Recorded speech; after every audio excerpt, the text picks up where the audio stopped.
In the searing desert heat of Saudi Arabia, more than 10,000 Ukrainian-made acoustic sensors are listening for Iranian drones in the dark. 5 Ukrainian minehunter warships are counting down the days until they sail into the most dangerous waterway on the planet. Over 200 Ukrainian drone operators are standing in the deserts of the Gulf, training the armies of some of the wealthiest nations on Earth to fight a threat that Ukraine spent 4 years learning how to destroy. This is not a subplot. This is not a footnote to the main event. This is Ukraine playing the most consequential card it has ever held. At the exact moment when the United States, with all its carrier strike groups and destroyers and satellite coverage, needs something that none of its trillion-dollar systems can provide, the thing that only Ukraine actually has. Stay with me. Because what Kyiv just did in the Middle East is rewriting the global security map in ways that will outlast this crisis by decades. And the biggest loser of this transformation is not Iran. It is Russia. To understand why Ukraine's arrival in the Gulf changes everything, you need to understand the specific vulnerability that has been keeping American military commanders awake since the Hormuz crisis began. Prince Sultan Air Base in Saudi Arabia is not an ordinary military facility. It is the central nervous system of American air operations across the entire Middle East. CENTCOM manages its regional air campaigns from here. Boeing E-3 Sentry, AWACS, early warning aircraft operate from this base. F-35 fighter jets worth hundreds of millions of dollars are stationed here. 13 Boeing KC-135 Stratotanker aerial refueling aircraft, the systems that extend the range of every manned aircraft in the theater, are positioned here. Without the AWACS, American air superiority goes partially blind. Without the tankers, long-range strike operations lose their reach. Prince Sultan is the jugular vein of American military power in the Middle East, and it has a vulnerability that the most sophisticated air defense systems in the world have not fully solved. Iranian Shahed drones. These are not sophisticated weapons. They are slow, cheap, one-way attack drones that fly at low altitude in swarms, designed to overwhelm systems built for a different threat environment. Patriot missile batteries, designed for ballistic missile defense at altitude, struggle against targets flying below their optimal engagement envelope in numbers large enough to saturate the available interceptor inventory. An attack last March demonstrated this with brutal clarity. An E-3 Sentry being targeted on a dark night over a Saudi Arabian base pushed the Pentagon toward an urgent and uncomfortable realization. The most expensive military force in human history had a gap, a cheap, simple gap. And filling it required expertise that America's defense budget had not produced. Ukraine had. 4 years of fighting Iran's exact weapons on Ukrainian soil produced something no defense laboratory could replicate. Combat-proven doctrine for defeating Shahed, swarms at scale in real conditions, against an adversary actively adapting the same attack patterns that Iranian forces were now deploying in the Gulf. The result was the Sky Fortress Initiative, backed by Ukraine's Brave One Defense Innovation Program. The technology it produced was not what any conventional procurement process would have arrived at. Acoustic sensors, microphone-based detection systems that capture the specific engine noise signatures of drones flying too low for radar to detect. Originally developed from adapted cell phone microphone components, they evolved into specialized military hardware refined enough to distinguish a desert bird's wing beat from a Shahed 136 engine signature in 1/10 of a second. More than 10,000 of these sensors are now deployed across Saudi Arabia, creating a listening network covering ground no radar system can see. Each sensor feeds data continuously to an AI-supported command center that processes thousands of simultaneous acoustic inputs and identifies threat signatures in real time. The AI filters desert wind noise, ignores generator hum, discriminates between vehicle traffic and an approaching drone swarm, and when it detects the threat, calculates route, speed, and probable target within seconds. The sensors are invisible, buried behind sand dunes, concealed in abandoned structures, mounted on base perimeter fences in configurations that no observer would identify as a defense system. The invisibility is not incidental. It is architectural. A detection system that cannot be located cannot be destroyed. When the threat is identified, what Ukraine deploys against it is not a Patriot missile worth millions of dollars. It is an interceptor drone. Ukrainian-made MAROP systems, or American RTX Coyote interceptors, cheap and fast, guided by the same AI network that detected the incoming swarm, diving into the threat formation in coordinated network-connected attack patterns. Cheap weapons defeating cheap weapons, intelligence defeating mass. At Prince Sultan Air Base right now, American soldiers are receiving training on the system from Ukrainian instructors who learned it by doing it, under fire, against the real thing. The world's most powerful military being taught by a nation fighting for its survival to defend its own bases, using a system that the world's most powerful military had not developed. That is the strategic reality no press release has captured. And it is happening every day in the Saudi desert. Saudi Arabia's airspace is being sealed from above. the acoustic network, the AI processing architecture, the interceptor drone response layer, all interlocking into a detection and defeat system that operates silently, making kills that never make the news, because the attacks that are defeated never reach the visibility threshold that would generate a news cycle. That silence is strategic. Every successful Iranian drone attack on Gulf infrastructure generates headlines. Headlines generate risk assessments. Risk assessments generate investment flight. Investment flight cost Gulf economies billions of dollars that no oil revenue can quickly replace. Ukraine understood this because Ukraine lived it. Every Russian strike on Ukrainian infrastructure that succeeded was covered globally and generated pressure, uncertainty, and psychological damage beyond the physical destruction. The lesson Ukraine learned and is now teaching is that the most strategically valuable defense system is the one that makes the enemy's attacks invisible by making them fail so completely and so quietly they generate no signal at all. Iran's swarm strategy depends on creating fear. Fear requires visible impact. Ukraine's acoustic interception network is designed specifically to deny Iran that visible impact. No successful strike means no headline, means no fear, means no leverage. Iran's most cost-effective weapon is being quietly neutralized in the Saudi desert by a technology that started as repurposed cell phone microphones. Now look at the water. The Strait of Hormuz is 21 miles wide at its narrowest point. Through that corridor flows 20% of the world's entire oil supply every single day. Every vessel moving through those waters operates in an environment where Iran has pre-positioned contact mines, where Revolutionary Guard speedboats can emerge from coastal inlets with minimal warning, and where a single successful attack on a large vessel creates an oil price shock felt in every economy on Earth within hours. Iran understands that it does not need to sink 100 ships to control the strait. It needs to create the credible threat of sinking one. That threat alone drives insurance premiums to levels that make commercial transit economically irrational. When insurance rates for a single Hormuz voyage exceed the value of the cargo, the shipping network reroutes and the global supply disruption happens without Iran firing a weapon. Mines are the foundation of this strategy. Cheap, passive, difficult to detect, capable of remaining dormant for months before activating. Contact mines stealthily dropped in shipping lanes that supertankers must follow because they're draft limits where they can navigate. The international response requires specialized mine-clearing vessels, specialized equipment, and the specific training that only comes from extensive operational experience with naval mines in real combat environments. Ukraine just sent 4 mine hunter warships to Hormuz, with a 5th arriving from the Netherlands shortly. These are not hastily assembled vessels pressed into a role they were not designed for. The British-built Cherkasy and Chernihiv are Sandown-class ships optimized specifically for mine hunting, featuring hull materials with near-zero magnetic signatures that prevent triggering the very mines they are searching for. The Belgian and Dutch-built Mariupol and Melitopol are Alkmaar-class vessels equipped with remotely operated underwater vehicles and advanced magnetic acoustic scanning systems that can map individual mines without requiring a human diver to approach them. These ships defeat mines at a distance, using unmanned submarine vehicles to approach detected targets, plant remotely detonated charges, and trigger the mine from a position of safety. Operations that would require weeks of dangerous close contact work using conventional methods can be completed in hours. No Ukrainian sailor needs to be in the water when the explosion occurs. Training was completed at the UK's Portsmouth Naval Base to NATO standards. Ukrainian naval officers are sitting at the strategy planning table steering the operation, not as consultants, but as the most experienced practitioners in the room. Because here is the critical detail. The Ukrainian Navy is the most mine-experienced naval force in the world. Russia seeded the Black Sea with thousands of mines during the war. Ukraine's naval forces developed mine-clearing doctrine in real operational conditions against real Russian mines in waters where failure meant loss of vessels and crews. The accumulated knowledge represents an institutional expertise that no other navy currently operating in Hormuz possesses. Ukraine is not joining this operation as a junior partner. It is arriving as the dominant authority. And Iran knows it. Now look at what is happening at the level that will shape Gulf security, not for months, but for decades. The 10-year defense agreements Ukraine signed with Saudi Arabia, Qatar, and the UAE are not equipment sales with a maintenance contract. They are comprehensive security partnerships, including joint production facilities, advanced electronic warfare software development, AI-supported air defense integration, and the institutional military relationships that transform both parties' capabilities simultaneously. The detail that sealed these agreements was not the specific capabilities Ukraine was offering. It was Ukraine's attitude toward delivering them. Gulf states have spent decades navigating American defense procurement processes: congressional approval, diplomatic review, technology transfer restrictions, export control compliance, bureaucratic timelines measured in years from initial request to operational deployment. Ukraine's offer was different.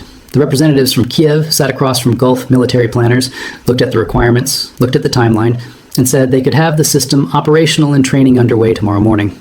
Not months, not a congressional review cycle. Tomorrow. That operational urgency, forged through 4 years of fighting, where delay meant casualties rather than missed milestones, has become one of Ukraine's most valuable strategic assets. Gulf states facing real threats on real timelines do not want the world's best defense system on a 5-year delivery schedule. They want the most capable available, system operational, before the next Iranian drone swarm appears. Ukraine delivers on that timeline because Ukraine has no other timeline.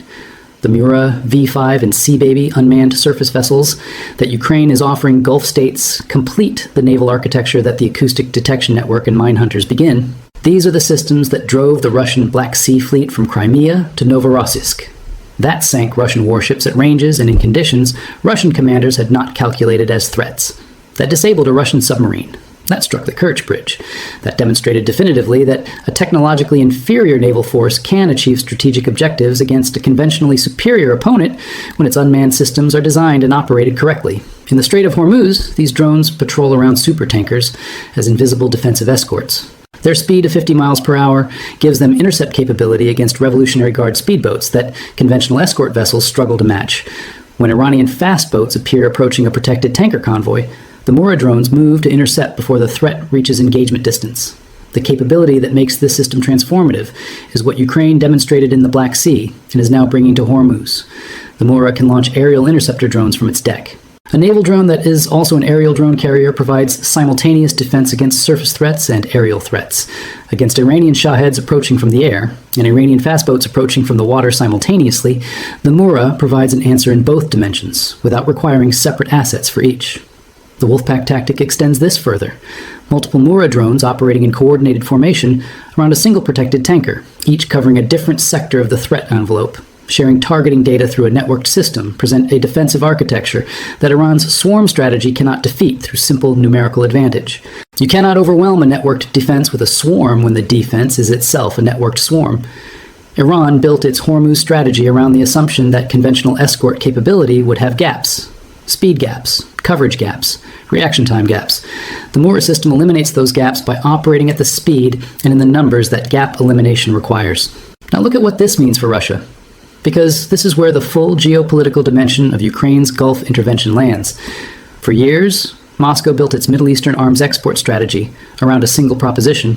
Russian systems, specifically the S-400 air defense platform and broader Russian military technology family, offered an alternative to American weapons that did not come with the political strings and approval processes that American defense sales required. Gulf states wanting capability without congressional review found Russia a willing and efficient supplier. That market is now being captured by Ukraine. The country Russia invaded to prevent from becoming a competitor is now competing directly with Russia for the defense contracts of nations that Russia was selling weapons to. Every Ukrainian 10-year deal signed with Saudi Arabia, the UAE, and Qatar is a Russian contract that will not be signed. Every Ukrainian acoustic sensor deployed at Prince Sultan Air Base is a Russian system that was not selected. Every Ukrainian mine hunter operating in Hormuz is a demonstration of capability that Russian naval forces cannot credibly offer because Russia's navy is currently in retreat in the Black Sea from the same Ukrainian systems being offered to Gulf states. The geopolitical irony is complete. Russia is losing the Middle Eastern defense market to Ukraine. Russia is watching its own naval deterrence in the Black Sea collapse against Ukrainian systems simultaneously being marketed to Gulf monarchies as their security solution. Russia is seeing the country it designated for subjugation transform into a global military technology exporter competing in markets Moscow had treated as secure. But this is not simply a commercial loss for Russia. It is a strategic signal to every government in the world about what military credibility actually means in the current era. Military credibility used to correlate with size. The largest army, the biggest defense budget, the most aircraft carriers. These metrics made sense when systems were rarely tested in conditions approximating actual combat.